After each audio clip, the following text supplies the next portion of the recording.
122 डिब्बा उठाए। आज एक महत्वपूर्ण बैठक में आप लोगों को बुलाया गया है। महत्वपूर्ण क्यों बोला जा रहा है? पहले मैं अपना परिचय दे दूं। मेरा नाम प्रेम कुमार खड़े है और मैं आपके पास के जिले से हूँ और मुझे एक छोटा सा जिम्मेवारी दायित्व दिया है कि मंडल सेक्टर और बीएलए की भूमिका क्या होगी उस विषय पर हम बात करेंगे। और मैं आप ही का छोटा सा कार्यकर्ता हूँ और आपसे भी कुछ सीखना चाहता हूँ और काम करते करते जो निखार आता है उसका कोई जवाब नहीं होता है। तो शुरुआत करते हैं आज के इस कार्यक्रम में विधानसभा की ब्लॉक की महत्वपूर्ण बैठक में मंचासीन आदरणीय भानु प्रताप शर्मा जी जो आपके यहाँ पूरे जिले के प्रभारी हैं और जिले के संगठन को दुरुस्त करने का वो आपके अनुभवों का पार्टी में लाभ लेने का बराबर काम कर रहे हैं। श्री संगठन मंत्री श्री रवि तिवारी जी और हमारे जोनल इंचार्ज प्रशिक्षण के जो आज हमारे बीच नहीं है प्रॉब्लम जीता जी एवं आपके आगे प्रभारी साथीगण राजीव बघेल जी, जिला उपाध्यक्ष प्रदीप सहगौड़ा जी, पूर्व विधानसभा प्रत्याशी रमाशंकर पटेल जी, ब्लॉक अध्यक्ष शिवधर सिंह जी, रामायण सिंह जी, वृंदर तिवारी जी एवं समस्त मंचासीन सम्मानित सदस्यगण एवं यहाँ पर ब्लॉक मंडलम सेक्टर एवं बूथ के साथीगण। साथियों, बड़ी उत्साह हम लोगों के अंदर है कि चुनाव में हम जाने वाले हैं, है कि नहीं है? रणभेदी बच चुकी है, युगल बच चुका है, युद्ध आरंभ है। पहले युद्ध सैनिकों के द्वारा होता था, अब युद्ध अपनी विचारधारा में युद्ध चल रहा है। तो जब चुनाव की भूमिका में भी हम हैं तो ये बात आती है कि उसमें हमारी क्या भूमिका होगी, बात आती है ना, हमारा क्या योगदान होगा। तो उसी विषय पर बात करेंगे।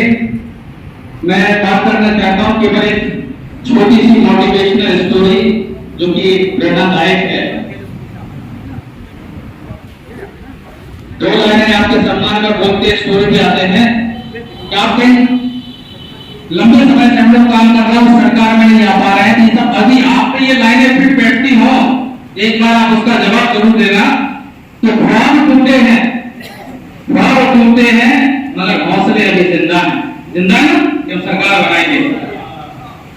आप वो शख्स हैं जिससे मुश्किलें शर्मिंदा है। साथियों, जब हमें निर्माण करना होता है क्योंकि हम अपने लिए काम नहीं कर रहे हैं, हमारे पीछे प्रतिनिधित्व है। आप अपने क्षेत्र से आए हैं, आप सोचिए जिस जगह से आप आए हैं वहां 1000-1200 मतदाता रहते हैं और 2-5 हजार की आबादी है। आप प्रतिनिधित्व कर रहे हैं उस आवाज का, आप प्रतिनिधित्व कर रहे हैं उन लोगों की भावना का जिनको कांग्रेस से बड़ी उम्मीद है, जिनको आपसे बड़ी उम्मीद है। तो साथियों, जब हमें अपना निर्माण करना होता है, उस संगठन का निर्माण करना होता है तो तपना तो पड़ेगा, तपना पड़ेगा नहीं तपना पड़ेगा। लोहा तपता है, सोना तपता है। एक छोटी सी मोटिवेशनल स्टोरी है। एक मूर्तिकार था, मूर्तिकार को ऑर्डर मिला 2 मूर्ति बनाने का।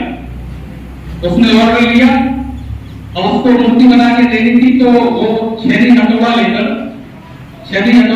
अपने जंगल में गया। उसने पत्थर शिला तराशी, शिला उसने देखी किस मूर्ति पे काम किया जा सकता है, किस पत्थर पे काम किया जा सकता है। उसको 2 पत्थर मिले, उन 2 पत्थरों पर उसने छेनी हथौड़ा लगाना शुरू किया। जब छेनी हथौड़े से वो आकार देने लगा, जब वो आकार दे रहा था तो पत्थर बोला मुझे बहुत दर्द हो रहा है, मुझे रहने दो। पत्थर क्या बोला? मुझे बहुत दर्द हो रहा है, मुझे रहने दो, मुझे चोट लग रही है।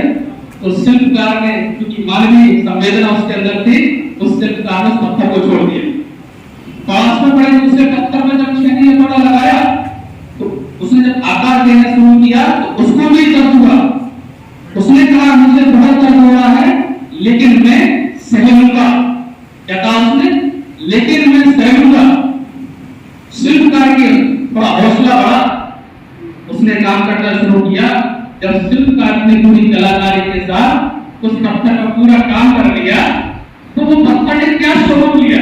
उस पत्थर ने स्वरूप लिया एक मूर्ति का। तो जिस पत्थर को दर्द हो रहा था वो पास पड़ोस में वैसा ही पड़ा था।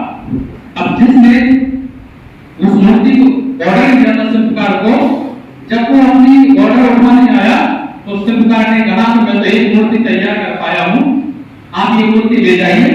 तो शिल्पकार को उसकी मेहनताना मिला तो वो अपनी मूर्ति ले गए।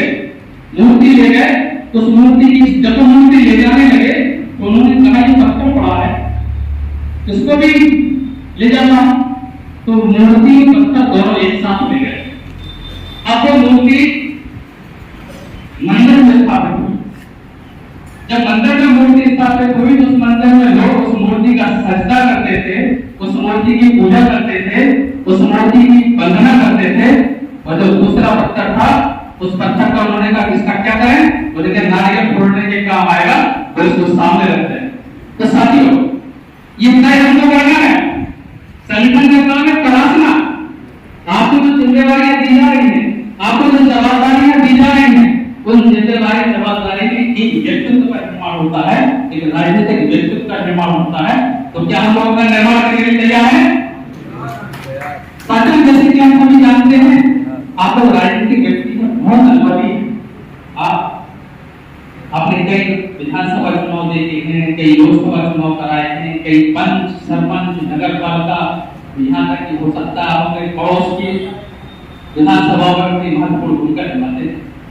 लेकिन आपको इस चीज पर बड़ा फोकस हो रहा होगा कि हम जब संगठनात्मक ढांचा देखते हैं ना, संगठनात्मक ढांचा, तो उसमें हम देखते थे जिलाध्यक्ष, ब्लॉक अध्यक्ष, ऐसे देखते हैं नगर अध्यक्ष, उसके बाद बड़ा लंबा नंबर होता था बूथ तक के लोगों के कार्यकर्ताओं का। होता था कि नहीं होता?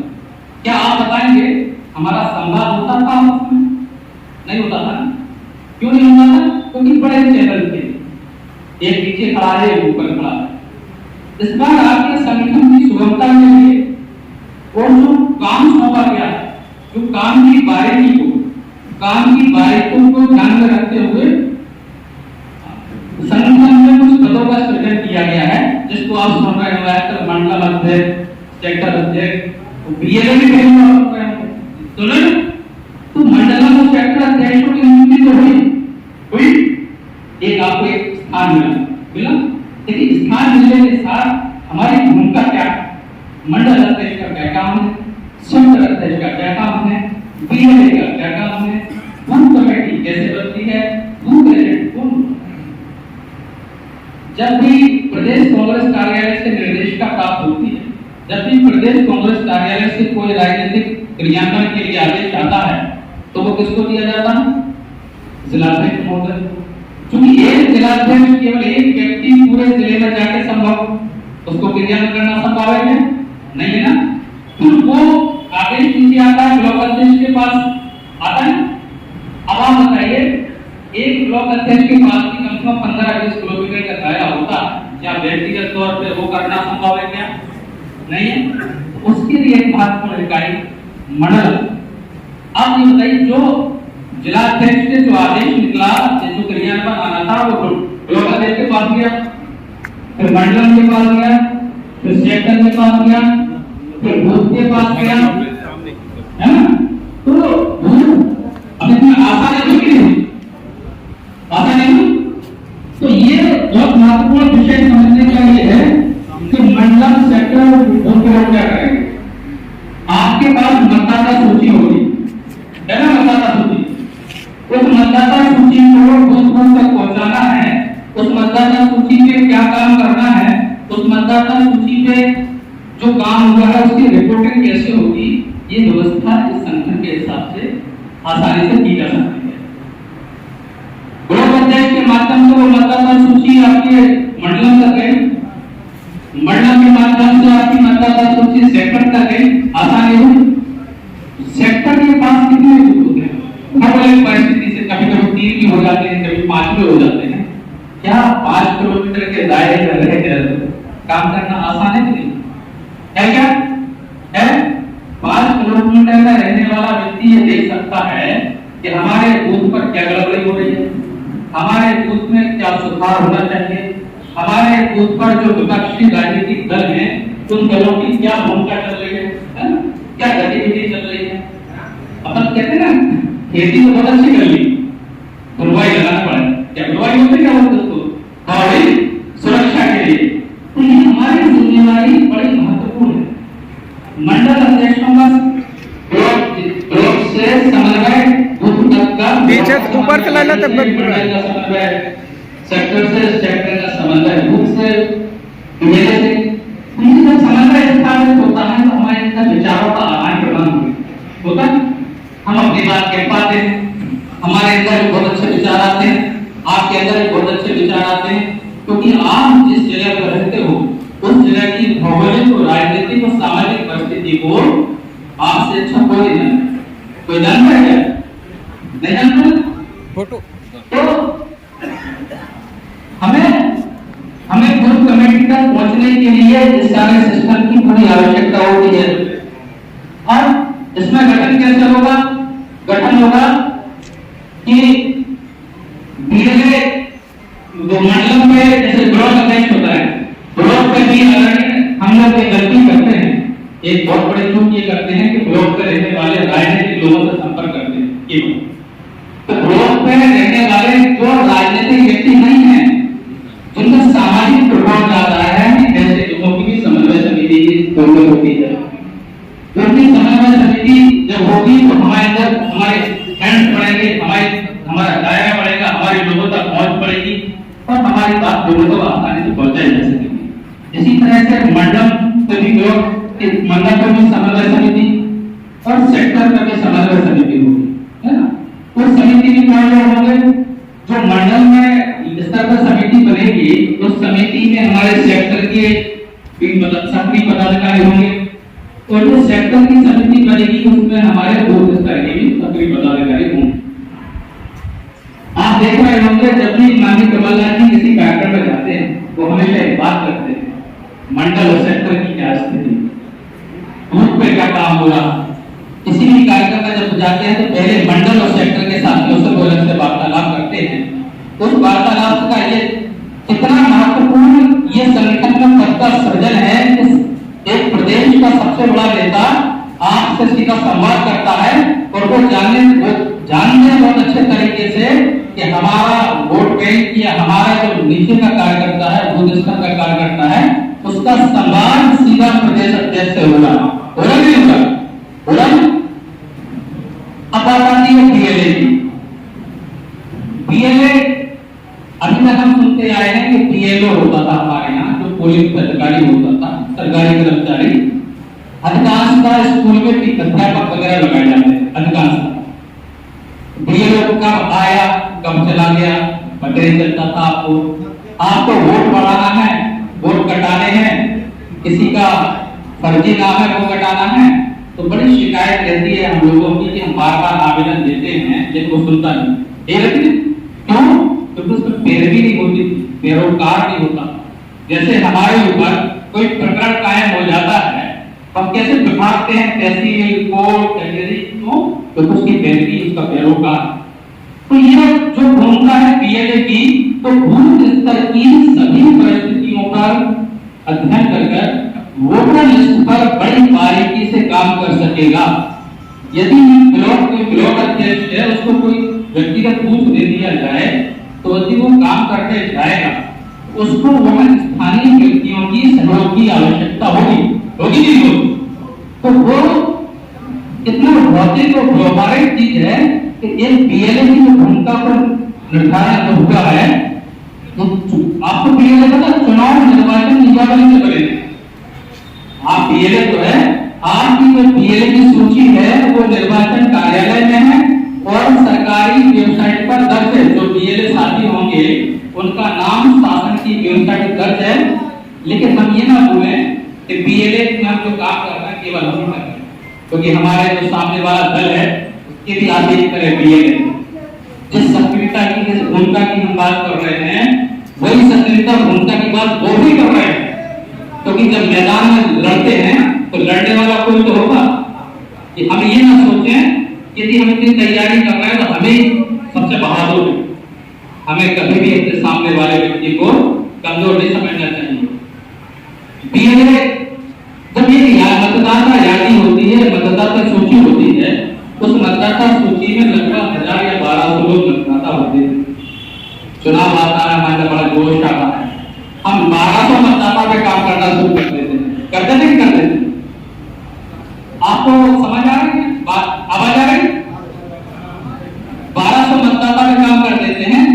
हमें कब और कितनी ताकत कहां किस माध्यम से लगानी है, यदि हमने इस व्यवस्था से काम किया तो आपका काम भी सफल हो जाएगा, आपकी मेहनत भी सार्थक जाएगी, आपकी उंगलियों पे ऐसे वोट रहेंगे जैसे कि कोई आपको पूछ देता है कि आपके बूथ पर कितने वोट मिलेंगे, तो आप कहोगे 720 मिलेंगे। तो साथी आजमाया व्यवस्था है, तो 720 आपने बोल दिए तो 705 तो हो सकते हैं, लेकिन 600 नहीं हो सकते, इतनी मजबूत पकड़ हो जाती है। हम धार्मिक अपनी अपनी स्वतंत्रता है, धार्मिक की धर्म के निभाने की, कोई गीता पढ़ता है, कोई कुरान पढ़ता है, कोई गुरु ग्रंथ साहब पढ़ता है, कोई बाइबल पढ़ता है। तो जब भारतीयता की बात आती है, राष्ट्र की बात आती है, तो हम क्या कहते हैं? हम भारतीय हैं, हम संविधान की बात करते हैं। उस संवैधानिक व्यवस्था के अंतर्गत लोकतांत्रिक व्यवस्था को मजबूत बनाने के लिए राजनीतिक संगठन और जैसी विचारधारा के साथ लोग जब काम करते हैं, तो लोकतंत्र की जब भूमिका में आते हैं, तो एक सामाजिक और राजनीतिक संगठन होने के साथ साथ हमारा सबसे बड़ा ग्रंथ कौन होना चाहिए? हमारा सबसे बड़ा ग्रंथ है वोटर लिस्ट। सहमत हैं आप नहीं? सहमत हैं? अच्छा, ईमानदारी से एक चीज बताइए, यहाँ काफी साथी ऐसे होंगे, यहाँ कोई परीक्षा नहीं है, हम सब आपके बीच के ही हैं, तो बूथ पर कोई बैठा हुआ, बूथ पर कोई बैठा, ईमानदारी से बताइए कि हमने कभी भी आज के पहले किसी भी चुनाव में वोटर लिस्ट को कोई पलट के देखा क्या? नहीं देखा ना, बल्कि हमने इंतजार किया जब बैग आएगा, तो बैग में हम मटेरियल लेते हैं, तब भी हम वोटर लिस्ट को नहीं पढ़ते। उसका नतीजा पता क्या होता है? उसका नतीजा ये होता है कि आपको ये पता ही नहीं रहता है कितने वोट इसमें हमें कटवाने थे, कितने वोट हमें इसमें जुड़वाने थे, कितने वोट यहाँ जो पलायन कर गए या अपनी दिनचर्या चलाने के लिए रोजी रोटी के बाहर कभी चुनाव में आते ही नहीं है, कभी ध्यान नहीं देते हैं। कितने लोग ऐसे हमारे वृद्ध लोग हैं जो भगवान को प्यारे हो गए। तो ये जो संख्या होती है हर बूथ पे अमूमन आपको 25 से 30 मिल जाएगी, 25 से 30 लोगों की मिल जाएगी। आप ये सोचिए कि हम बात कर रहे हैं किस चीज की, जैसे एक सवाल पूछेंगे सब लोग जवाब देंगे उसमें, तो कौन परिवर्तन चाहता है? सरकार बनाना चाहते हैं सब लोग।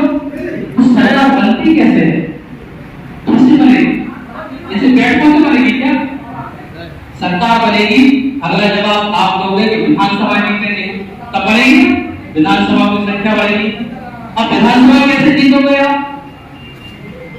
तो आप कहोगे हम अपनी विधानसभा जिताएंगे, तो आपकी विधानसभा में क्या क्या भूमिका है?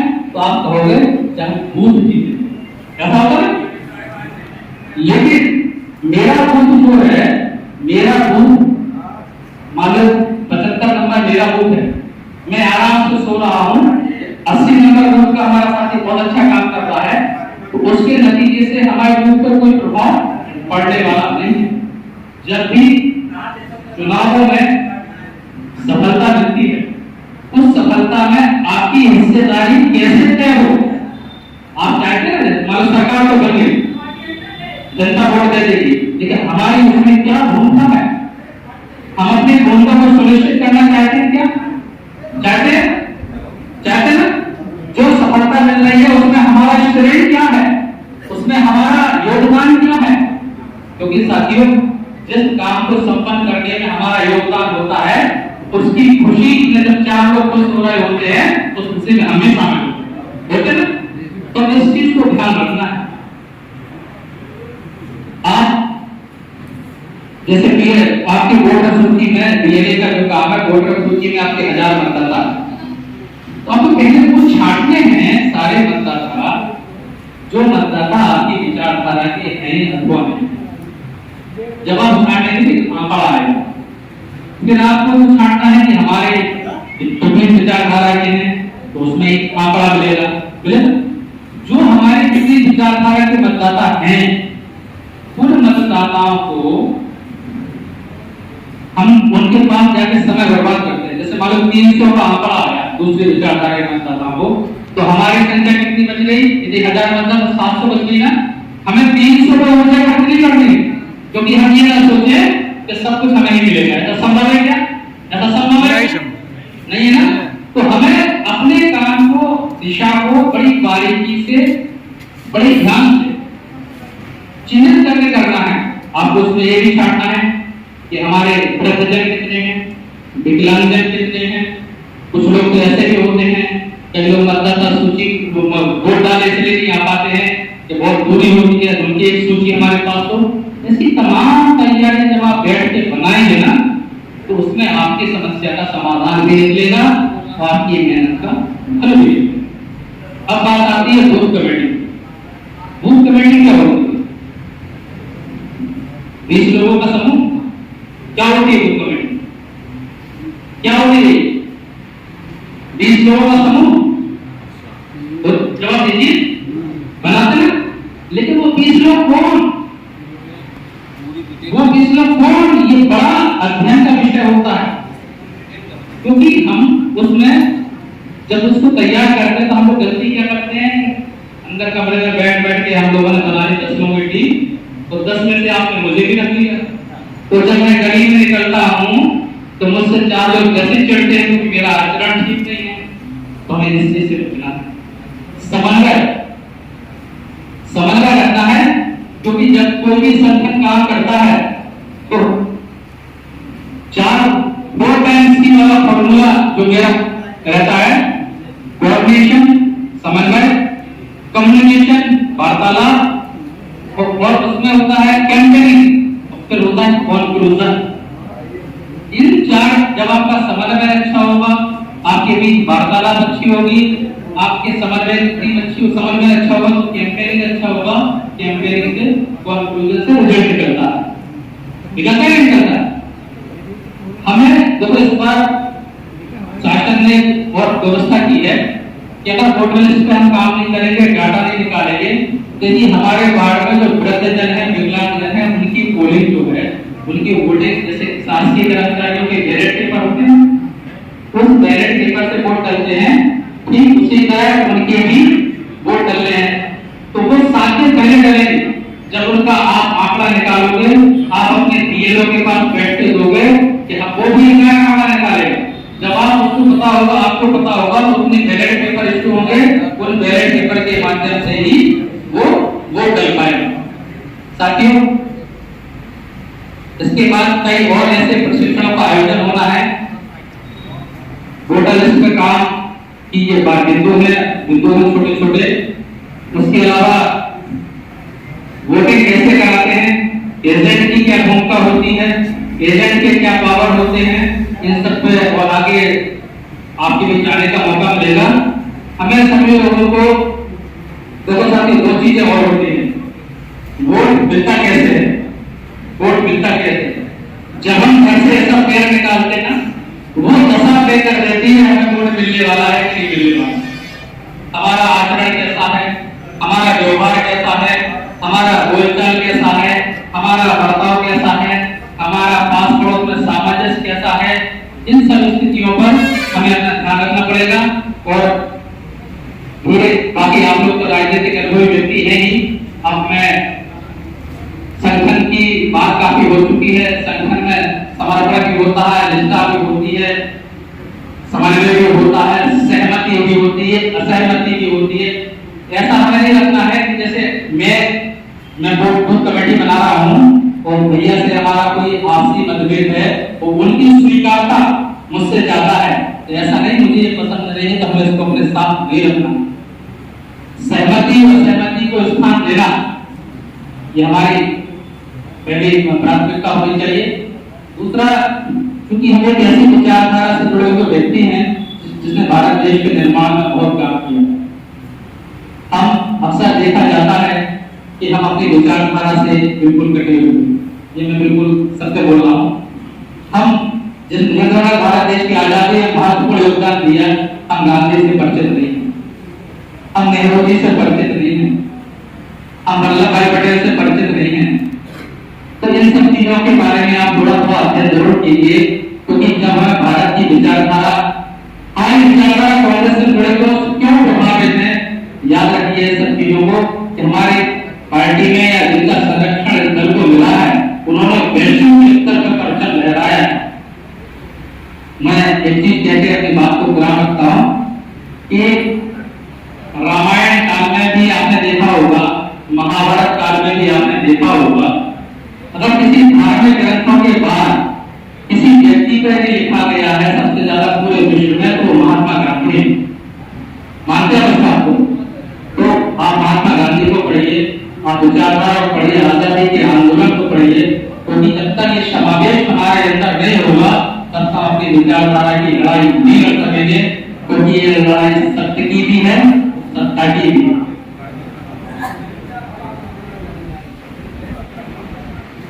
अब आगे